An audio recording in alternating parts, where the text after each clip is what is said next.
के नवाही इलाके चकसवारी ब्लॉक में अवामी एक्शन कमेटी के एहतजाज के दौरान पुलिस एहलकारों पर हमले किए गए, जिनमें मुतादिद एहलकार जख्मी हो गए हैं। जख्मी पुलिस एहलकारों के मुताबिक मुजाहिरीन ने उन पर पथराव और डंडों से हमला किया, असलहा छीन लिया और फायरिंग भी की। हमला आवरों के पास 30 बोर और 9mm पिस्तौल मौजूद थे। जिस तरह लोग निकले और यूनिवर्सिटी ग्राउंड की तरफ जाकर जमा हो गए, ये किसी सूरत भी एक छोटा इज्तिमा नहीं है। इस तरह की बड़ी पॉलिटिकल एक्टिविटी इससे पहले तारीख में कभी आजाद कश्मीर में नहीं देखी गई।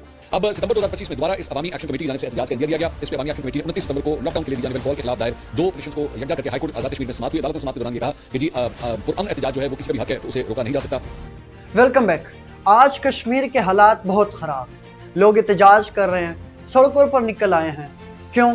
क्योंकि आवाम चाहती है बिजली के बिलों में कमी, महंगाई का खात्मा और नौजवानों के लिए रोजगार के मौके, जो कि उनका बुनियादी हक है। लेकिन मैं यहाँ पर आपको बताना चाहूँगा कि ये मसाइल सिर्फ कश्मीर के नहीं बल्कि पूरे पाकिस्तान के हैं।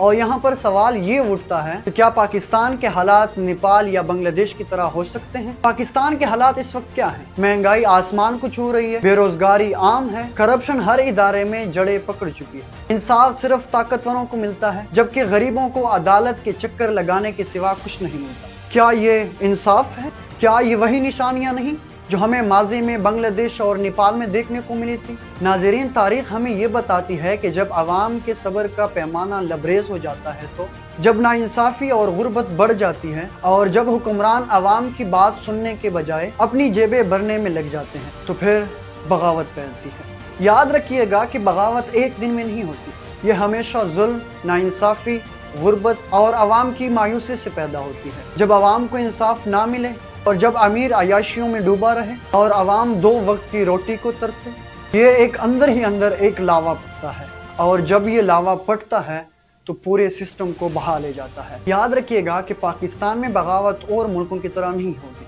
क्योंकि पाकिस्तान एक एटमी मुल्क है, एक बड़ी फौज रखता है और मजहब के साथ जुड़ा हुआ है। यहाँ बगावत का मतलब सिर्फ एहतजाज नहीं होगा बल्कि एक बड़े इनकलाब की शक्ल भी अख्तियार कर सकता है। अब मेरा सवाल आपसे है, क्या पाकिस्तान के हुक्मरान होश के नाखून लेंगे? क्या वो आवाम की आवाज़ सुनेंगे? क्या पाकिस्तान के आवाम मजीद बर्दाश्त कर लेंगे? या फिर वो वक्त भी आएगा कि जब आवाम सड़कों पर निकलेगी और तारीख एक बार फिर खुद को दोहरा देगी? ये फैसला तो वक्त ही करेगा, लेकिन याद रखें कि जब आवाम जागते हैं तो तख्तो ताज सब उलट जाते हैं।